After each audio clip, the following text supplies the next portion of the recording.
happening? Turbo Toys here, but you can call me Turbo, and today we are going to continue looking at the Mattel WWE Retro Line Series 2 with none other than the Hardcore Legend, Mrs. Foley's baby boy, Mankind. And again, we're going to carry on with the Attitude Era theme, because Mankind was among the top guys at the time. But much like the time WCW let it slip that Mankind was going to win the WWE Championship, there's no need to change the channel on this one. And along with the other 5 in this set, this is a fantastic representation of Mick Foley's alter ego. So it's going to be very interesting to see what Mattel have done with this one. So let's take him off the card, put him on the stand, and let's see if we're going to have a nice day.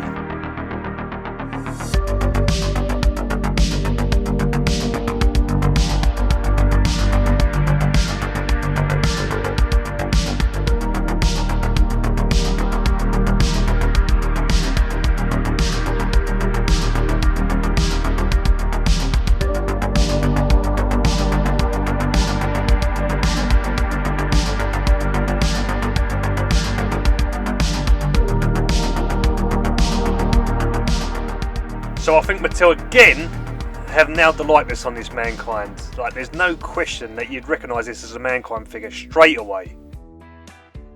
I would say though, my first thoughts of this figure, like my criticisms, are going to be proper nitpicky on this one.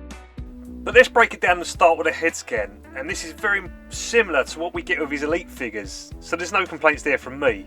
But unlike his Elite figures, the mask is not removable. And it's attached by his hair mould, so it's all one piece.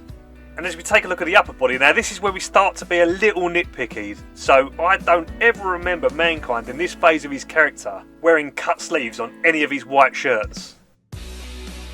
And again, it's a nothing thing, but I just think it's a little strange having this look without the long sleeves over his biceps.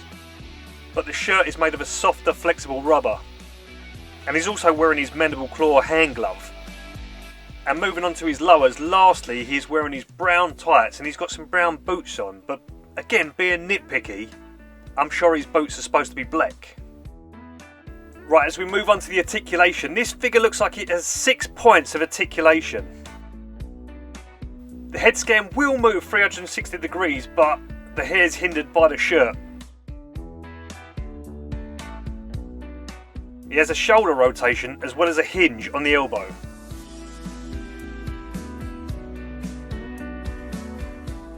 He's got full 360 degree rotation on his left arm. He also has a spring on the waist to help with the figure's action.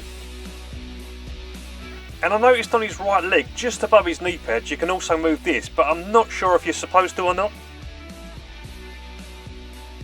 So this figure's authentic superstar move is the mandible claw, so let's give it a go.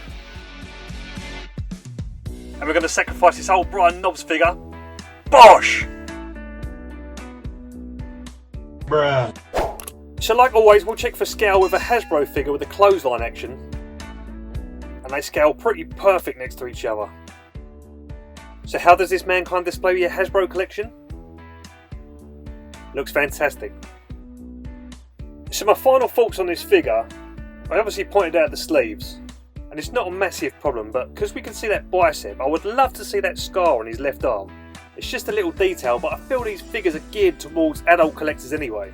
Also, what I would have loved to have seen is a moulded on Mr. Socko. I think Mattel had done this once before with the Cobra on a Santino figure, so I would have loved to have seen that. I think that would have been a nice touch. Then lastly, just the boots. Change the boots to black, just to break up this figure a bit.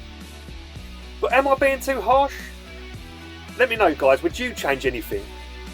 But from this retro Mankind, we hope you have a nice day, but that's going to do it for this one. So if you enjoyed what you see, then please be sure to give this video a like, comment and subscribe. Why not tickle that little notification bell and come and join me on all the other socials at Turbo Toys. And until that next video, I will see you when I see you.